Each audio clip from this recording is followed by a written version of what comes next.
Friends, आपका अपना YouTube channel Shekhar sir में आपका स्वागत है। टॉपिक आपका वही है, दो चर वाले रैखिक समीकरण, a pair of linear equation in two variable. आज हम आपको इस पार्ट 8 में एक्सरसाइज 3.5 के कुछ सवाल करवाऊंगा, ठीक है ना। इसके पहले वाले वीडियो में मैंने इस एक्सरसाइज संबंधित कुछ उदाहरणों को समझाया था, ठीक है। तो यहाँ पर आप देख रहे हैं वो क्या कह रहा है कि जांच करना है कि जो समीकरणों का युग्म दिया है इसमें अनेक हल हैं या कोई हल नहीं है या फिर हमारा अद्वितीय हल है, ठीक। एक कंडीशन यहाँ दे रखी बेटा कि अगर अद्वितीय हल है तो मुझे बीजगणित विधि के द्वारा उसे हल करना है, ठीक। देखो कैसे समझाते हैं। चलो पहले जांच करते हैं कि कौन इनके अद्वितीय हल हैं और कौन कोई हल नहीं है, कौन आपके अनेक या अपरिमित हल है।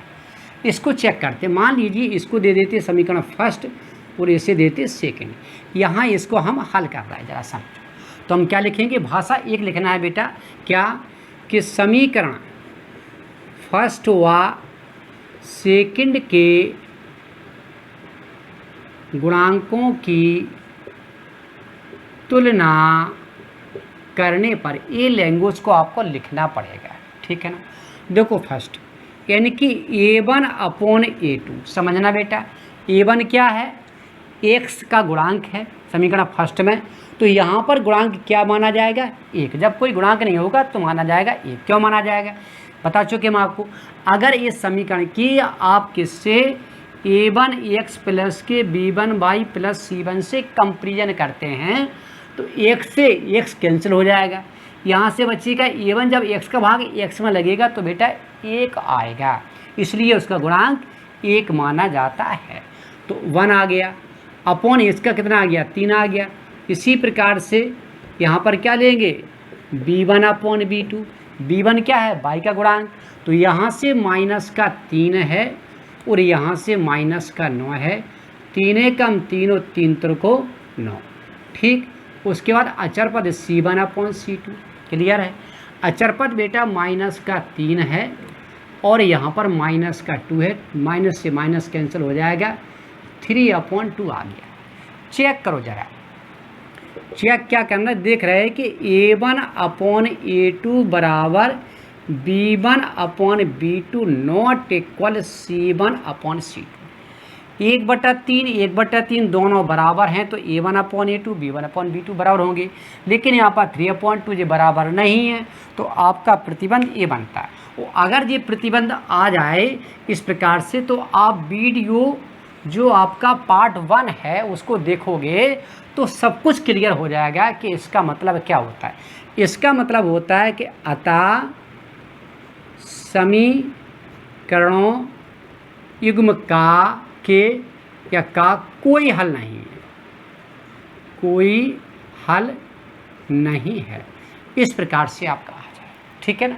इसी प्रकार से अगर हम इसको देखते हैं, इसको हल करते हैं, यहाँ देखो इसको हल करते हैं तो समझो फिर वही बात, समीकरण फर्स्ट और सेकंड को के गुणांकों को क्या करने पर, तुलना करने पर, तो देखो क्या आ जाएगा, a1 अपॉन a2।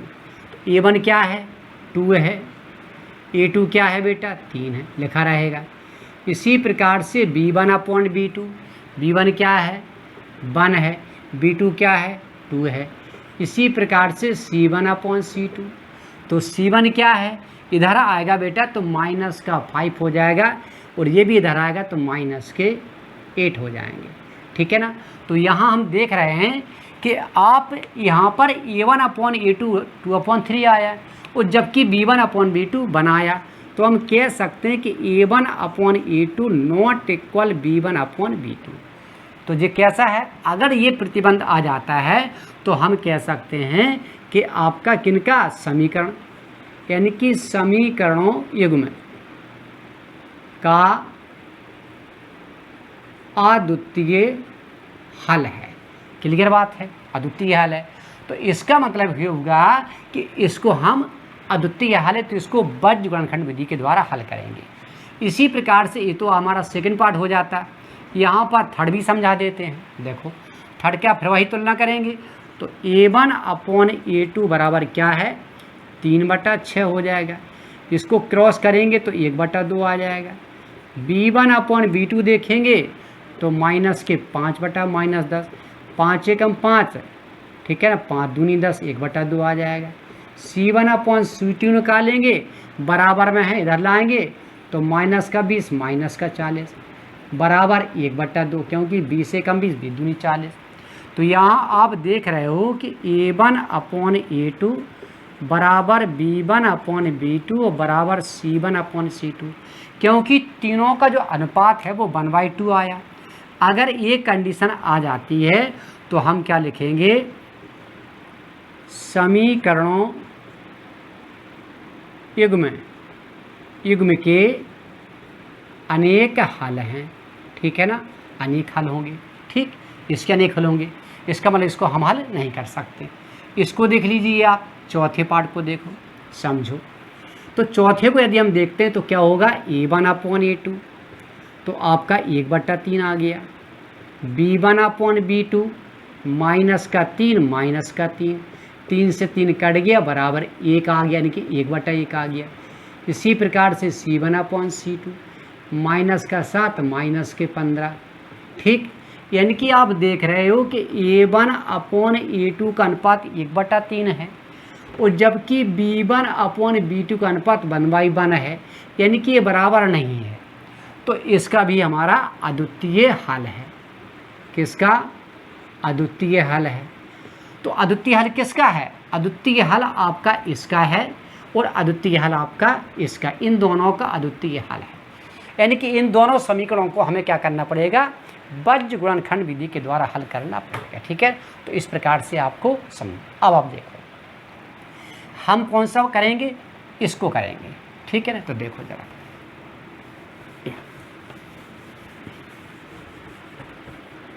चलो छोड़, उसको आप कर लेना, कोई बात नहीं है, कितना लिखा था। ठीक है ना, चौथा पार्ट है बेटा, चौथा पार्ट कहाँ चला गया, अब फिर पलटो, कोई बात नहीं है। यहाँ पर x - 3y 7 है, और 3x - 3y 3x - 3y, ठीक, ये दिया। अब आप देखो, तो हम किसे हल कर रहे हैं, सेकंड पार्ट को, समझो जरा बेटा। देखो बेटा, तो हम क्या लिखेंगे कि समीकरण फर्स्ट व सेकंड के गुणांकों को लिखने पर, तो हमें गुणांकों को लिखना है। ठीक, कैसे लिखते मैंने बताया था, समझा था आपको। देखो, तो यहाँ पर हम x लिखेंगे, यहाँ हम बेटा y लिखेंगे, और यहाँ पर हम 1 लिखेंगे। ठीक, लेकिन एक बात ध्यान रखना, यहाँ अगर अचर पद बराबर में है तो यहाँ 1 नहीं आएगा, तो -1 आएगा। तो हमें क्या करना है, इस अचर पद को ऐसे कर लेते, बराबर 0, प्लस का इधर आएगा तो बराबर 0। ये आपका हो गया समीकरण नंबर फर्स्ट, और ये हो गया समीकरण नंबर सेकंड। ठीक है ना। अब देखो, तो हमने क्या कहा था, हमने आपसे ये कहा था कि जिसका मान निकालेंगे उसको बेटा हम बंद करेंगे। देखो हमने क्या किया, इसको हमने क्या कर दिया बेटा, बंद कर लिया। इस पार्ट को बंद कर लिया, तो यहाँ से क्या है बेटा, 1 बचा, और यहाँ से इसका गुणांक 2 आया। अचर पद बेटा -5 है, और यहाँ से -8 है।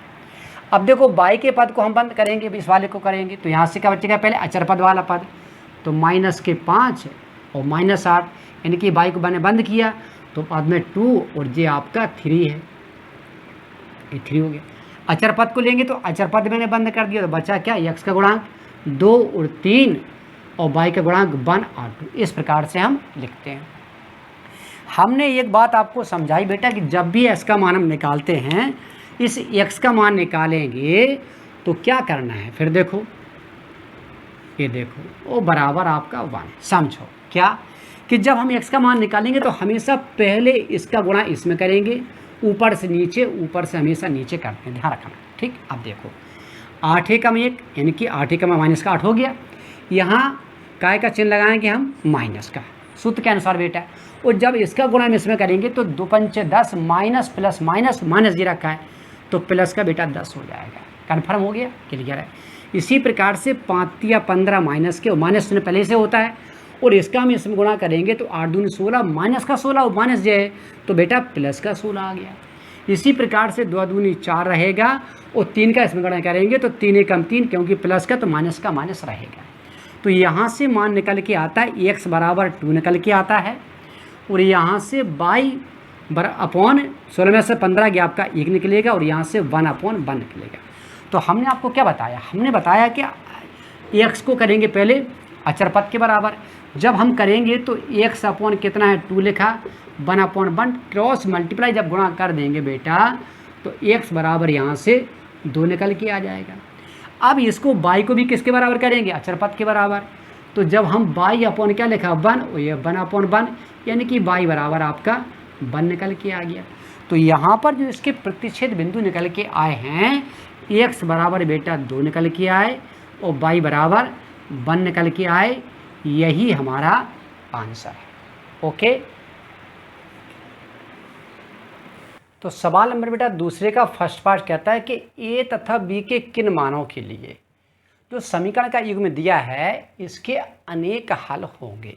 ठीक, तो देखो, तो इसको हम क्या करते हैं, इसको हम फर्स्ट और इसको सेकंड, लेकिन क्या है फर्स्ट हम क्यों दिया अभी यहाँ पर, क्योंकि बराबर का चिन्ह लगा। और मैंने क्या समझाया कि अगर यहाँ पर तुलना जब हम करते हैं तो हमेशा अचर पद पहले आता है, तो अचर पद अगर पहले आएगा तो यही कर देते, यहाँ पर एक चिन्ह हटा कर के माइनस का लग गया बराबर 0, ये आपका फर्स्ट हो गया। इसी प्रकार से जी आएगा इधर, तो इसको पहले तो हम कोष्टक बंद कर लेंगे, वो तो आपका माइनस हो गया और बराबर आपका 0 सेकेंड हो गया। ठीक है ना। अब आप देखो, हमें अनेक हल दिया है कि चूंकि यानी कि इसका सॉल्यूशन यदि हम आपको बताते हैं तो क्या लिखेंगे, चूंकि समीकरणों युग्म के अनेक हल हैं, समझना। जब अनेक हल होते हैं तो जो हमारी कंडीशन होती है बेटा वो क्या होती है, a1/a2 बराबर b1/b2 बराबर c1/c2। a1 a2 जो हमारे यहाँ समीकरण फर्स्ट और सेकंड के गुणांक हैं, तो यहाँ से गुणांक बेटा 2 आ गया और यहाँ से गुणांक बेटा a-b आ गया। इसी प्रकार से b1 b2 बेटा y के गुणांक हैं, तो यहाँ से आपका 3 आ गया और यहाँ से a+b आ गया। अचर पद के गुणांक क्या है बेटा, -7 है और यहाँ से -3a+b -2 आ गया, और यहाँ माइनस से माइनस मैंने काट दिया। अब आप देखो, अब चाहे पहले का संबंध दूसरे से कर दो, चाहे दूसरे का संबंध तीसरे से कर दो, और चाहे पहले का संबंध भी तीसरे से कर दो, दूसरे का संबंध भी तीसरे से कर दीजिए, कहीं कोई दिक्कत नहीं है, जैसा चाहो वैसा आप कर सकते हैं। चलो हम क्या करते हैं, पहले का संबंध हम दूसरे से कर रहे हैं, समझना। चलो यहाँ लिखा देते हैं, तो चूंकि क्या है कि इसका संबंध हम इससे कर रहे हैं, तो 2/a-b बराबर 3/a+b हो गया। क्लियर बात है।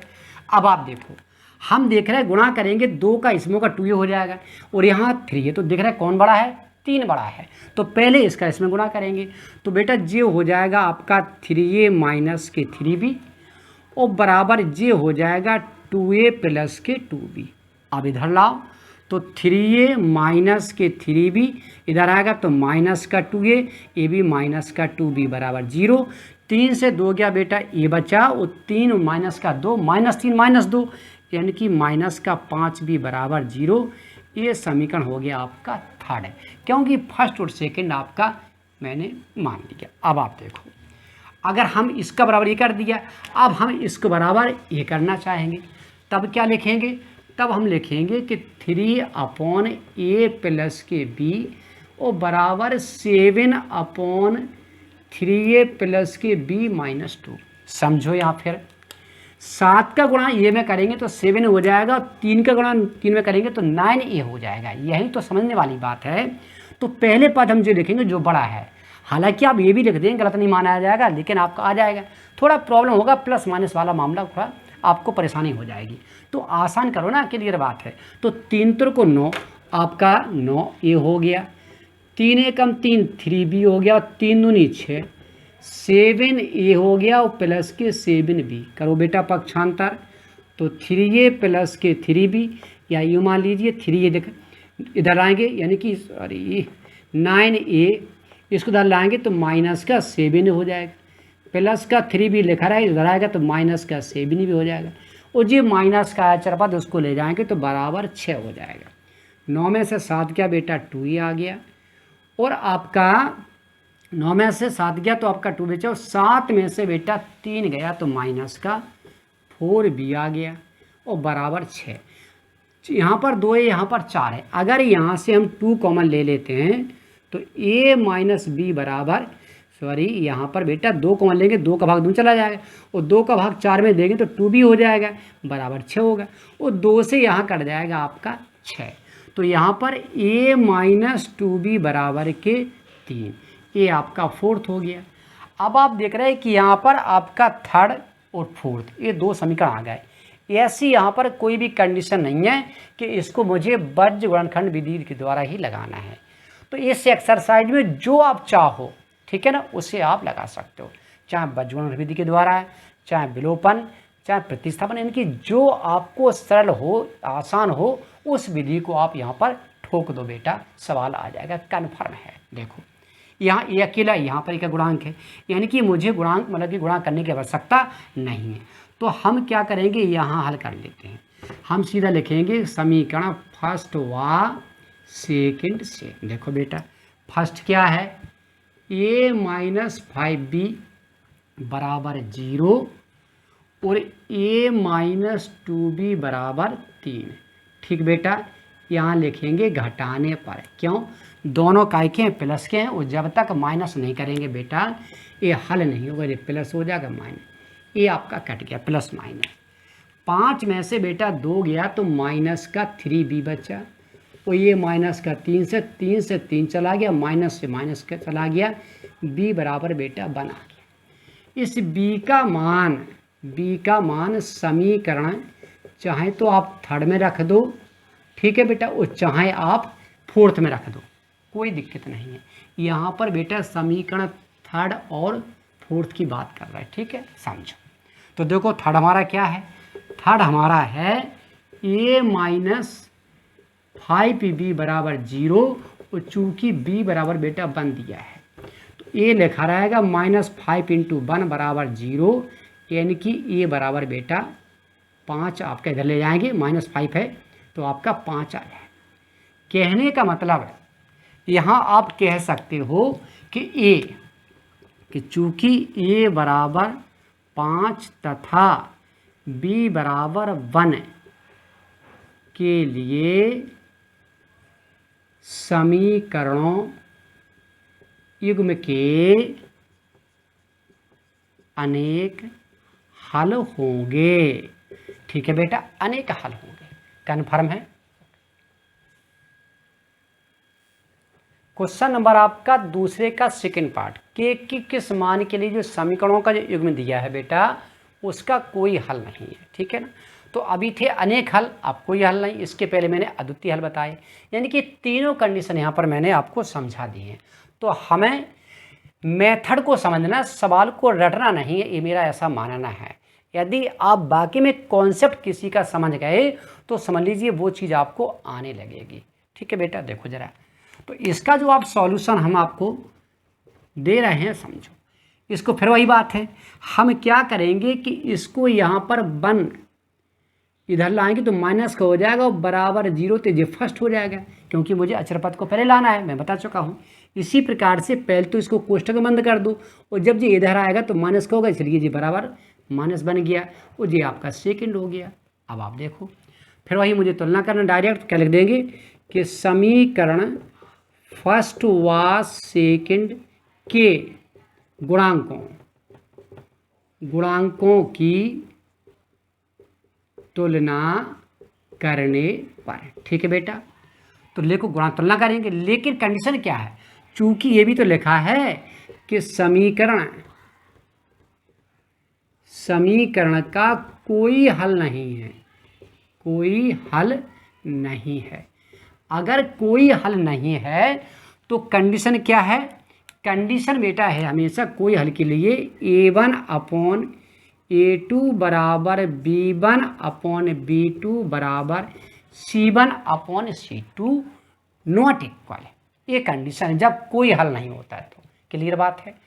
अब हमें गुणांकों की तुलना करना है, समीकरण फर्स्ट और सेकंड। तो हम बता चुके आपको कि A1 A2 क्या है, x के गुणांक हैं समीकरण फर्स्ट और सेकंड से। तो फर्स्ट में क्या है 3 है, और जबकि सेकंड में गुणांक क्या है 2k - 1 है। y के गुणांक क्या है बेटा, फर्स्ट में बेटा 1 माना जाएगा, और सेकंड में क्या है k - 1 नॉट इक्वल। C1 क्या है बेटा, इधर देखो माइनस का 1 है अपॉन माइनस का 2k + 1 है। ठीक, ये कट जाएगा माइनस। अब यहाँ समझने वाली बात है, k के किस मान के लिए इसका कोई हल नहीं, k के किस मान के लिए, बात को समझो। अगर यहाँ उसने ऐसा कह रहा है तो फिर ये समझो कि हमें इसको हल करना पड़ेगा। इसको हल नहीं करेंगे, क्योंकि अगर हमने इसको या इसके साथ इसको हल कर दिया तो k का एक ऐसा मान प्राप्त होगा बेटा कि जिसके अतिरिक्त अन्य मान तो हल हो सकते हैं, लेकिन इस प्रतिबंध को, है ना, इस प्रतिबंध पर लागू होंगे अगर, क्योंकि अगर ये यहाँ से निकाल लिया तो इसके लिए लागू हो जाएगा। बात समझ रहा, देखो दोबारा समझाते कैसे। देखो अगर हम इसको इससे हल करते हैं, यहाँ देखते हैं तो ये क्या हो जाएगा, यानी कि 3 गुणा करेंगे k में तो 3k हो जाएगा, और 2 का 1 में यानी कि 2k। देखो तो यहाँ हो जाएगा आपका 3k और -3 बराबर और 2k - 1 कन्फर्म है। तो आपका 3k इधर आएगा, -2k सॉरी इधर आएगा, तो बड़ा माइनस का हो जाएगा, और जे इधर जाएगा तो -1 में जाकर के ये 3 जुड़ जाएगा। 3 में से बेटा 2 गया तो आपका k बचा, और 3 में से 1 गया तो आपका 2 आ गया, k बराबर 2। बात को समझना, यहाँ आप बात समझो मेरी कि k बराबर 2 के लिए समीकरण या समीकरण युग्म के अन्य कोई हल नहीं, कोई हल नहीं है। समझना, अगर k के बराबर 2 रख दिया जाए तो फिर इसका कोई हल नहीं होगा, ये कन्फर्म है। और अगर यहाँ से k का मान निकालेंगे तो k नॉट इक्वल कोई ना कोई तो मान आएगा, तो उसके अतिरिक्त जो मान नहीं आएगा, यानी कि यहाँ पर कोई मान लीजिए मान आपका 5 आ गया मान के चलो, और 5 रखेंगे तो इसका हल हो जाएगा, ये बात यहाँ है। यानी कि 5 के अतिरिक्त, ठीक है, और भी कोई ऐसे मान होंगे, है ना, 5 के अतिरिक्त और भी मान ऐसे हो सकते हैं जिनके लिए समीकरण हल होंगे, लेकिन 2 के लिए ये मान का कोई हल नहीं होगा। इसका मतलब बेटा ये होगा, ठीक है ना। तो आज का वीडियो यहीं पर हम समाप्त करते हैं। यदि वीडियो आपको पसंद आ जाए तो मैं बार बार कहूँगा कि लाइक करना, शेयर करना और सब्सक्राइब करना मत भूलना, ठीक है। Best of luck.